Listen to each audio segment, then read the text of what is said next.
Good morning friend, जय Jagannath. Welcome to Odisha GK world. इस video में हमने डिस्कस करने वाले हैं डेली करंट अफेयर के टॉप एमसीक्यू को। जितना भी हमने कल ही क्वेश्चन जो डिस्कस नहीं की करंट अफेयर, हमने आज ही डिस्कस करेंगे एंड इम्पोर्टेंट क्वेश्चन को डिस्कस करने वाले हैं। आपको जैसे कि पता ही होगा, हमने बहुत ही कम समय में डिस्कस करते हैं एंड बहुत ही कम क्वेश्चन जितना भी इंपॉर्टेंट हो सकता है एग्जाम के लिए। सो बिना देर के चलिए, ये रहे आपके सामने पहला क्वेश्चन आज की 27 एंड 28 की जो करंट अफेयर रहे। आज हम संडे करेंगे। इंपॉर्टेंट क्वेश्चन आज की डेट है 28 अप्रैल 2024 एंड आज हमने डिस्कस करेंगे ये करंट अफेयर। फर्स्ट क्वेश्चन रहे, which scientist developed sustainable hydrogel to remove microplastic from water.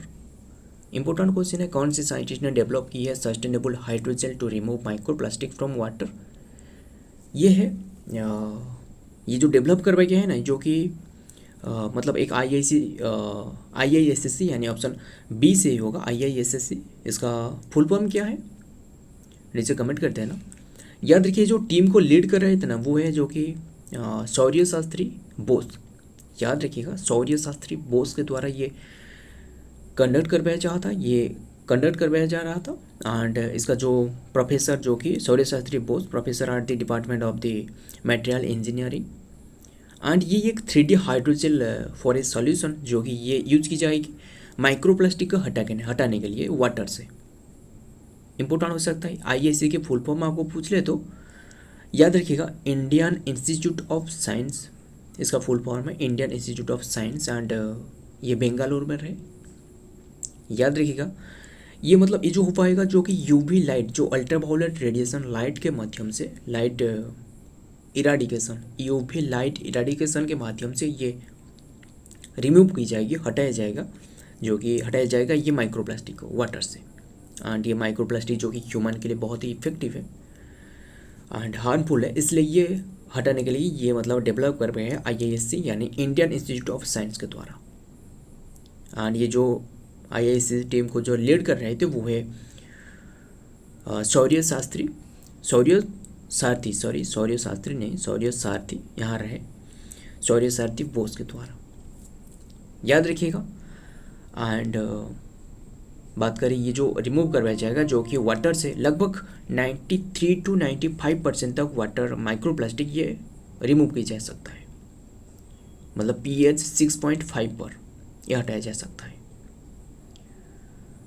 सो बस याद रखिएगा कि ये IISc के द्वारा ये डेवलप करवाए गए। ये जो टीम को लीड कर रहे थे वो है शौर्य सारथी बोस।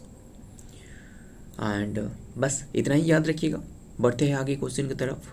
आपके सामने ये रहे नंबर 2 की, who has own the Chinese grand prix F1 title. मतलब ये और कौन हो सकता है, मतलब हमने इसके बारे में भी पहले से डिस्कस की है और ये अभी करेंटली जो कि चाइनीज ग्रांड प्रिक्स F1 फिर से जो कि उन्होंने ओन की है वो है Max Verstappen. Option A is तो right answer, Max Verstappen. And बात करें, ये मार्क्स वर्स्टापेन जो कि मतलब अब तक जो कि 4 टाइम्स ओन की है, ये जो ग्रांड प्रिक्स 4 टाइम्स ओन की है, बात करेंगे इसके बारे में। याद रखिए, जो ओन की है जो कि ये रेड बुल की ओर से है, रेड बुल की टीम की है, रेड बुल। याद रखिए, ये ग्रांड प्रिक्स जो है ना, ये जो ग्रांड प्रिक्स F1 मतलब ये ग्रांड प्रिक्स अब तक 5 टाइम्स हो चुकी है। मतलब इसमें जो कि ये 4 टाइम्स ओन की है किसने, मार्क्स वर्स्टापेन ने, जो कि रेड बुल से है। एंड ये जो देख रहे हो, ये जो मतलब जितना भी ओन की है वो है फर्स्ट टाइम जो कि बहरीन ग्रांड प्रिक्स ये मार्क्स वर्स्टापेन ने ओन की है। ये एक प्लेस में हुआ था, मार्क्स वर्स्टापेन ने ओन की है। एंड जो 2 पर रहे सऊदी अरबिया ग्रांड प्रिक्स, इसमें वही मार्क्स वर्स्टापेन ने ओन की है। 3rd पर जो कि ऑस्ट्रेलियन ग्रांड प्रिक्स, ये कार्लोस सेंस ने ओन की है। एंड ये जो कार्लोस सेंस है ना, ये शायद मतलब ये जो मार्क्स वर्स्टापेन मतलब ये इसमें जो कि पार्टिसिपेट नहीं की थी इसलिए ओन की गई थी। और याद रखिए, ये जो कार्लोस सेंस जो कि ये Ferrari driver and marks Verstappen आपको पूछ ले तो ये रेड बुल की है। एंड जापानीज ग्रांड प्रिक्स हमने अभी करेंटली अप्रैल मंथ में डिस्कस की थी अभी, ये जो कि ओन की है वही मार्क्स वर्स्टापेन ने। जो Japanese grand prix, Chinese grand prix own की है मार्क्स वर्स्टापेन ने, जो कि अभी करेंटली। और ये जो ग्रांड प्रिक्स है ना, ये जो ग्रांड प्रिक्स जो F1 ग्रांड प्रिक्स, ये मतलब ये फार्मूला 1 ग्रैंड प्रिक्स जो कि कार रेसिंग है, कार रेसिंग ऑर्गेनाइज की जाती है। एंड ये जो ऑर्गेनाइज की जाती है जो कि फेडरेशन इंटरनेशनल डील ऑटोमोबाइल के द्वारा ये ऑर्गेनाइज करवाई जाती है। यानी आपको बता दूँ FIA यानी इसका फुल फॉर्म क्या है, फेडरेशन इंटरनेशनल डील ऑटोमोबाइल के द्वारा, फेडरेशन इंटरनेशनल डील ऑटोमोबाइल के द्वारा ये ऑर्गेनाइज करवाई जाती है। ये एक कार रेसिंग है, बस इतनी सी बात अच्छे से याद रखिएगा। एंड बात करें FIA की, इसका हेडक्वार्टर आपको लंदन में मिलेगा, लंदन में इसका हेडक्वार्टर है। एंड और ये 1950 में ये ब्रिटिश ग्रैंड प्रिक्स नाम से जाना जाता था, याद रखिएगा, ब्रिटिश ग्रैंड प्रिक्स नाम से ये जाना जाता था। बढ़ते हैं आगे क्वेश्चन की तरफ। ये रहे आपके सामने नंबर 3 की, which airport is consider as the world best airport by the Skytrax world airport awards 2024। अभी करेंटली जो कि स्काईट्रैक्स वर्ल्ड एयरपोर्ट अवार्ड्स 2024 मतलब उनके द्वारा ये मतलब ऐसा ही सिलेक्टेड करवाया जो कि वर्ल्ड बेस्ट एयरपोर्ट के रूप में। Which airport is considered as the world best airport by the Skytrax World Airport Awards 2024? ये है Hamad international airport. Option A is the right answer, Hamad international airport. And ये जो place में रही ये है डो में ये रहे, ये एक प्लेस है, ये मतलब अनाउंसमेंट करवाया गया है जो कि स्काईट्रैक्स के द्वारा, याद रखिए। एंड ये जो ऑप्शन बी पे देख रहे हो चांगी इंटरनेशनल एयरपोर्ट, ये सेकंड पर है। एंड जो कि सी पर न्यू दिल्ली एयरपोर्ट, ये तो इंडिया की है जो कि ये 36 पर है। बस इंडिया के बारे में याद रखिएगा, इंडिया की न्यू दिल्ली एयरपोर्ट जो कि 36 पर है। एंड बेंगलुरु की बात करें इसमें तो बेंगलुरु जो कि 59 पर है, याद रखिएगा। एंड और ये बात करें और एक भी जो हैदराबाद आपको पूछ ले तो जो कि इंडिया के जो हैदराबाद एयरपोर्ट ये 61 पर है। बस ये एक न्यूज़ में रहे, मतलब इम्पोर्टेंट हो सकता है क्योंकि कौन सी एयरपोर्ट जो कि टॉप पर है ये हमाद इंटरनेशनल एयरपोर्ट। एंड इनमें से न्यू दिल्ली जो कि 36 पर, बेंगलुरु 59 पर, हैदराबाद 61, याद रखिए। एंड चांगी इंटरनेशनल एयरपोर्ट ये सेकंड पर है। आगे क्वेश्चन की तरफ देखते हैं। Number 4, world intellectual property day is observe in which day? World intellectual property day यानी IP डे ये ऑब्जर्व करवाई जाती है, कौन से डे को ऑब्जर्व करी जाती है? IP डे के रूप में। ये मतलब एक इंटेलेक्चुअल राइट होती है, इंटेलेक्चुअल मतलब पेटेंट, मतलब आप इसके ऊपर जो कि मतलब कोई भी प्रोडक्ट जो आपके है जो इसके ऊपर जो कि इंटेलेक्चुअल प्रॉपर्टी जो दी जाती है, ये इंटेलेक्चुअल प्रॉपर्टी डे आपको पूछे तो ये 26 अप्रैल को ये ऑब्जर्व करवाई जाती है। बस याद रखिए ये मतलब डे प्रमोट करता है जो मतलब role of intellectual property IP in stimulating innovation and जो क्रिएटिविटी, जो ह्यूमन बीइंग की जो क्रिएटिविटी है, मतलब जो भी आपके लिए आपके जो क्रिएटिविटी रहे, क्रिएटिविटी पावर जो आपके है इसके ऊपर दी जाती है जो कि इंटेलेक्चुअल प्रॉपर्टी इंडेक्स दी जाती है, मतलब इंटेलेक्चुअल प्रॉपर्टी राइट दी जाती है इसके ऊपर। मतलब और कोई जो कि ये नहीं बताएगा कि ये उनकी है, उसके ऊपर राइट दी जाती है। एंड IP जो कि बस याद रखिए ये IP day intellectual property intellectual day ये याद रखिएगा। और इसका थीम के बारे में बात करें तो ये थीम है जो कि नीचे रहे, थीम 2024 की IP and the SDGs building our common future with innovation and creativity. इसका थीम रहे इनोवेशन एंड क्रिएटिविटी के लिए ये IP इंटेलेक्चुअल प्रॉपर्टी राइट दी जाती है, ये ऑब्जर्व करी जाती है 26 अप्रैल को। थीम है 2024 की IP and the SDGs, and SDGs की फुल फॉर्म है सस्टेनेबल डेवलपमेंट गोल्स। इसका फुल फॉर्म है SDGs की जो कि सस्टेनेबल डेवलपमेंट गोल्स। और ये जो IP डे ऑब्जर्व की जाती है ना, ये जो कि 2000 ईयर से ऑब्जर्व की जा रहा है, 2026 अप्रैल से ऑब्जर्व की जा रहा है। एंड इसका स्थापना करवाया गया है जो कि इंटेलेक्चुअल प्रॉपर्टी राइट जो स्थापना करवाया गया है ना, ये है एस्टेब्लिशमेंट जुलाई 14, 1967 से ये इसका स्थापना करवाया गया है। मतलब ये जो कि जुलाई 14, 1965 से ये मतलब स्थापना कर पाया है, बट ये जो काम करना शुरू किया जो कि 1970 से, याद रखिएगा। एंड बात करें ये जो वर्ल्ड इंटेलेक्चुअल प्रॉपर्टी ऑर्गेनाइजेशन, एक वर्ल्ड इंटेलेक्चुअल प्रॉपर्टी ऑर्गेनाइजेशन रहे, यानी मतलब WIPO, इसमें जो कि 193 मेंबर कंट्री रहे, 193 मेंबर। एंड इंडिया ने जो मेंबर बने इसके वो है 1975 से ये मेंबर बने इंडिया ने।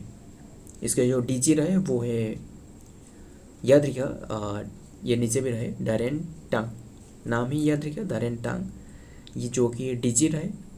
इंडिया ने 1975 से ये मेंबर बने। एंड बात करें WIPO में जो कि 193 मेंबर रहे। स्थापना है जुलाई 14, 1967। एंड ये जो काम किया शुरू किया जो कि 1970 में। और ये डे वाला क्वेश्चन रहे, तो हमने जितना भी क्वेश्चन डिस्कस किया डे वाला क्वेश्चन हमने सभी को फिर से डिस्कस करने वाला है।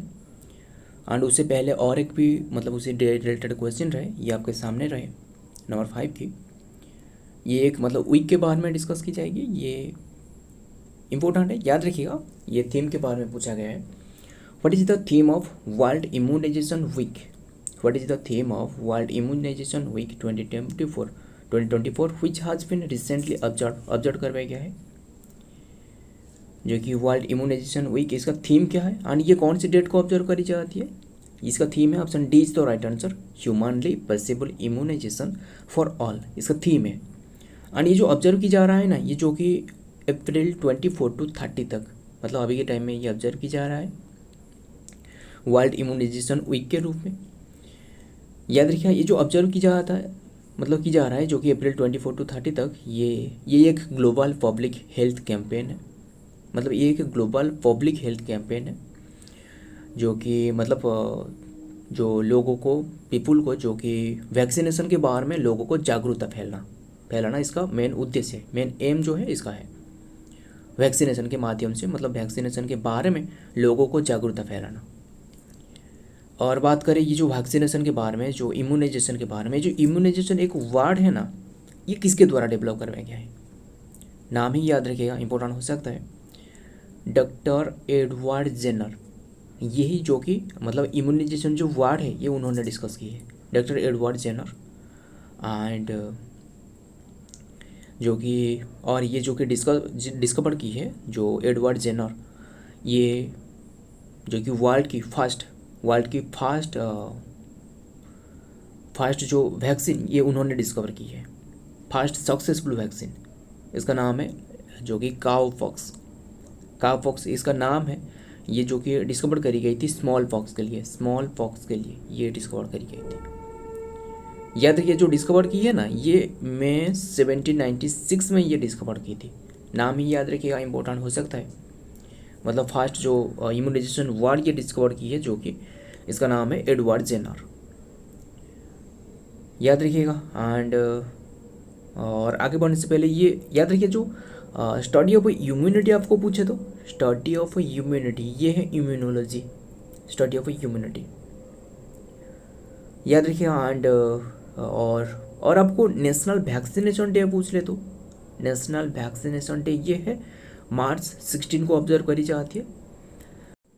एंड ये रही जो कि एक मतलब डे वाला क्वेश्चन। और उसी तरह हमने जितना भी डे डिस्कस की अप्रैल मंथ में सारे के सारे फिर से डिस्कस करने वाले हैं। मतलब ये तो अप्रैल मंथ जो कि ख़त्म होने वाला है, ये आपके सामने रहे ख़त्म होने वाला है, इसलिए हमने जितने भी डे डिस्कस की सभी को फिर से हमने डिस्कस करने वाले हैं, क्योंकि ये बार बार डिस्कस करने से ये याद रह जाती है। 1 अप्रैल को हमने सेलिब्रेट की जो कि अप्रैल फुल डे के रूप में। एंड ये ऑब्जर्व करी जा रहा है 1852 से अप्रैल फुल डे के रूप में। 1 अप्रैल को फिर से हमने जो सेलिब्रेट की प्रिवेंशन ऑफ ब्लाइंडनेस डे के रूप में। 1 अप्रैल ये है ओडिशा फाउंडेशन डे यानी उत्कल दिवस। 2 अप्रैल को वर्ल्ड ऑटोजिम अवेयरनेस डे। 2 अप्रैल को ये है इंटरनेशनल फैक्ट चेकिंग डे। 4 अप्रैल को फिर हमने सेलिब्रेट की जो कि international day of mind awareness day. 5 अप्रैल ये है इंटरनेशनल मैरीटाइम डे हो गया। एंड 5 अप्रैल को जो कि international day of consents day भी सेलिब्रेट करी गई। 6 अप्रैल ये है international day of sports, national sports day आपको पूछे तो 29 अगस्त।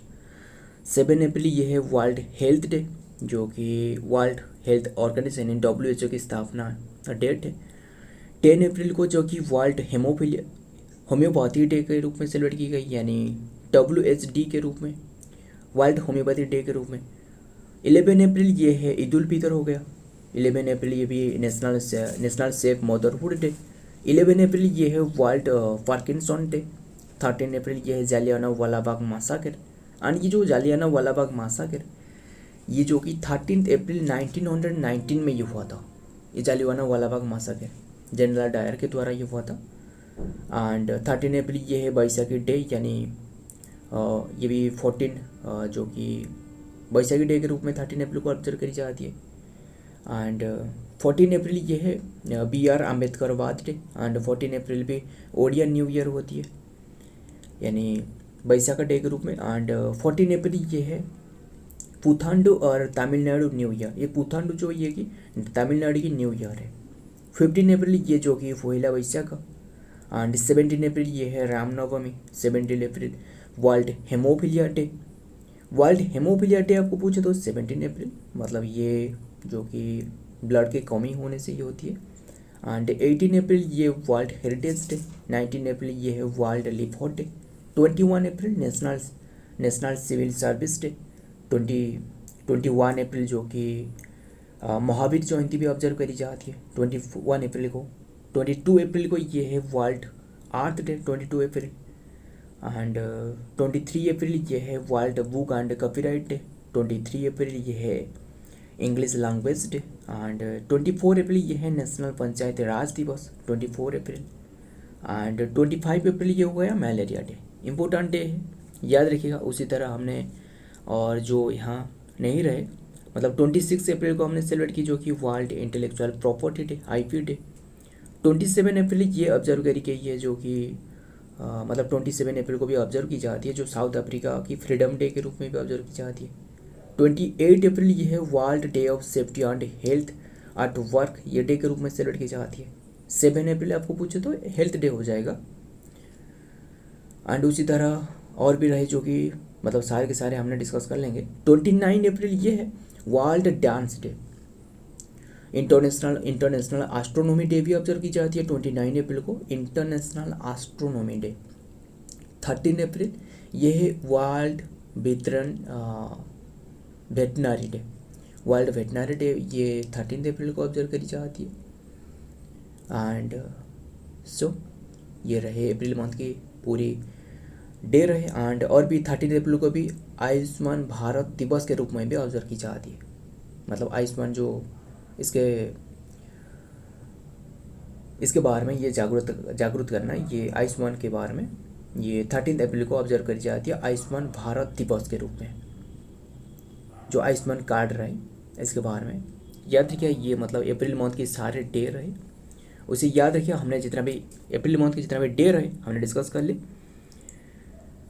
सो बढ़ते हैं आगे। Number 6, who has been selected as the ambassador of T20 world cup by ICC। किससे ambassador of T20 world cup by ICC के द्वारा सिलेक्ट की गई? ये है Usain Bolt. Option C is the right answer, Usain Bolt. And ये जो world cup होने वाला है ना, ये जो T20 वर्ल्ड कप, ये 1 to 29 जून तक होगा। ये वेस्ट इंडीज एंड USA में होगा। एंड ये जो उसेन बोल्ट है ना, जो कि 8 गोल्ड मेडल अचीव की है। सो याद रखिए, नाम ही याद रखिएगा। बढ़ते हैं आगे क्वेश्चन की तरफ। Number 7, who has been appointed as the MD and CEO of Axis bank. अभी करेंटली MD एंड CEO के रूप में किसे अपॉइंटेड कर पाया गया है? ये है Amitabh Chaudhary. Option A is the right answer, Amitabh Chaudhary. And ये बैंक मतलब ये जो बैंक है ना, ये जो एक्सिस बैंक, ये भारत का तीसरा सबसे प्राइवेट बैंक है, तीसरा सबसे लार्जेस्ट प्राइवेट बैंक है, याद रखिए। एंड बात करें ये एक्सिस बैंक की, जो कि इसका हेडक्वार्टर आपको मुंबई में मिलेगा, मुंबई महाराष्ट्र में रहे। एंड MD जो रहे ये एक्सिस बैंक की MD एंड CEO ये है, याद रखिएगा, ये है अमिताभ चौधरी। अभी करेंटली MD रहे ना। एंड एस्टेब्लिशमेंट इसका स्थापना है 1994, याद रखिएगा, इम्पोर्टेंट हो सकता है। बढ़ते हैं आगे। Number 8, RBI deputy governor T Ravishankar gets how many year tenure extension. अभी करेंटली जो आरबीआई की डेप्यूटी गवर्नर है ना, मतलब आरबीआई में कितनी की डेप्यूटी गवर्नर होती है एंड गवर्नर कौन है, हमने ये बहुत ही बार डिस्कस की है, मतलब उसे याद रखिएगा, कोई भी एग्जाम के लिए इंपॉर्टेंट हो सकता है, जितना भी बैंक रहे, जितना भी हेडक्वार्टर, जितना भी क्वेश्चन इसके उसी तरह रहे, इंपॉर्टेंट हो सकता है कोई भी एग्जाम के लिए। मतलब ये इसी चैनल में खास बात ये है कि बहुत ही कम समय में आने सभी के सभी इंपॉर्टेंट डिटेल से डिस्कस की जाती है, जितना भी एग्जाम के लिए इंपॉर्टेंट हो सकता है। आरबीआई के डेप्यूटी गवर्नर के जो टी रविशंकर है, इसका टाइम एक्सटेंशन की गई है टेन्योर 1 ईयर तक। Option A is the right answer 1 year. And उनकी मतलब गवर्नर जो पद भी उनकी ख़त्म होने मतलब ख़त्म हो गया था, जो कि और एक मतलब एक्सटेंशन की गई है और एक बार, जो कि 1 ईयर के लिए। एंड उन्होंने जो रहेगी, जो कि 2021 से गवर्नर रहे, डेप्यूटी गवर्नर, याद रखिएगा। मतलब उन्हें जो कि 2021 से 3 ईयर के लिए सिलेक्ट की गई थी, बट अभी उनके टाइम जो टेन्योर पूरी हो गई थी एंड उन्हें फिर से ये 1 ईयर तक एक्सटेंड की गई है। एंड इसमें जो आरबीआई है ना, इसमें जो कि 4 डेप्यूटी गवर्नर होती है। 4 डेप्यूटी गवर्नर कौन है, नाम ही हमने डिस्कस कर लेंगे। एक है टी रविशंकर, जो कि अभी हमने डिस्कस की, टी रविशंकर। एंड दूसरा रहे जो कि एम आर राव, यानी जो कि राजेश्वर राव, जो कि सेकंड पर रहे जो। एंड जो तीसरा रहे वो है याद रखिएगा जे स्वामीनाथन। और एक रहे जो कि और एक रहे माइकल पात्रा, याद रखिएगा। एंड बात करें इसके गवर्नर के बारे में, आरबीआई की गवर्नर जो कि शक्तिकांत दास। एंड आरबीआई की स्थापना करवाया गया है, एस्टेब्लिशमेंट 1 अप्रैल 1935 में। हेडक्वार्टर को मुंबई में मिलेगा। एंड ज़्यादातर ये जो बैंक है ना, ज़्यादातर बैंक की जो कि हेडक्वार्टर मुंबई में रहे, याद रखिएगा। मतलब सभी बैंक ही नहीं, बट ज़्यादातर बैंक की हेडक्वार्टर आपको मुंबई में मिलेगा। एंड इस ये जो कि जो नेशनलाइजेशन की गई है, मतलब इसका स्थापना 1935 अप्रैल 1 में, बट ये नेशनलाइजेशन ये है 1 जनवरी 1949 में नेशनलाइजेशन। बढ़ते हैं आगे, नंबर 9, SJVN हज इनागोरेटेड। SJVN इसका फुल फॉर्म क्या है, SJVN के फुल फॉर्म है जो कि सतलज जल विद्युत निगम इसका फुल फॉर्म है। हज inaugurated India's first multipurpose green hydrogen pilot project in which state, कौन से स्टेट में ये जो कि एस्टेब्लिशमेंट की है, इनागोरेट की है। SJVN यानी इसका फुल फॉर्म है सतलज जल विद्युत निगम, ये है हिमाचल प्रदेश में। सी इज द राइट आंसर। ये जो कि जो इलेक्ट्रिसिटी प्रोवाइड करेगा, ये 25 किलोवाट की इलेक्ट्रिसिटी ये प्रोवाइड करने वाला है। एंड हिमाचल प्रदेश की कैपिटल के बारे में बात करें तो कैपिटल है शिमला, ये जो कि समर कैपिटल है। एंड धर्मशाला ये जो कि विंटर कैपिटल है। CM है सुखविंदर सिंह सुक्खू। गवर्नर कौन रहे, गवर्नर है जो कि शिव प्रताप शुक्ला। बढ़ते हैं आगे, नंबर 10, ये रहा आज की last question and important question है। India's biggest climate clock activated at which place. India के बिगेस्ट क्लाइमेट क्लॉक ये एक्टिवेटेड की गई है कौन सी प्लेस में और किसके द्वारा ये एक्टिवेटेड की गई है, जो कि न्यू दिल्ली में। Option C is the right answer, New Delhi. And New न्यू दिल्ली जो कि CSIR की हेडक्वार्टर है। CSIR का मीनिंग क्या है, council of scientific and industrial research, इसका हेडक्वार्टर जो कि न्यू दिल्ली में रहे, इसके द्वारा ये डेवलप करी गई है। एंड ये मतलब क्यों डेवलप करी गई है, ये ग्लोबल वार्मिंग और जो एसिड रेन हो रहा है ना, जो CO2 जो कार्बन डाइऑक्साइड एमिशन हो रहा है, मतलब कितनी की percentage carbon dioxide, carbon monoxide, sulphur dioxide, इसके बारे में ये डाटा प्रोवाइड करने वाला है ह्यूमन थ्रेट के बारे में। सो इतना ही याद रखना, जो कि ये क्लॉक जो कि एक बिगेस्ट क्लाइमेट क्लॉक ये एक्टिवेटेड की गई है जो कि न्यू दिल्ली में CSIR के द्वारा। सो फ्रेंड, ये रहे आज की इंपॉर्टेंट क्वेश्चन। अगर ये वीडियो पसंद है तो वीडियो को लाइक कर लेना और दोस्त के साथ शेयर भी कर लेना। मिलता हूँ और एक वीडियो में और एक इंपॉर्टेंट MCQ के साथ। तब तक के लिए जय हिंद, जय जगन्नाथ।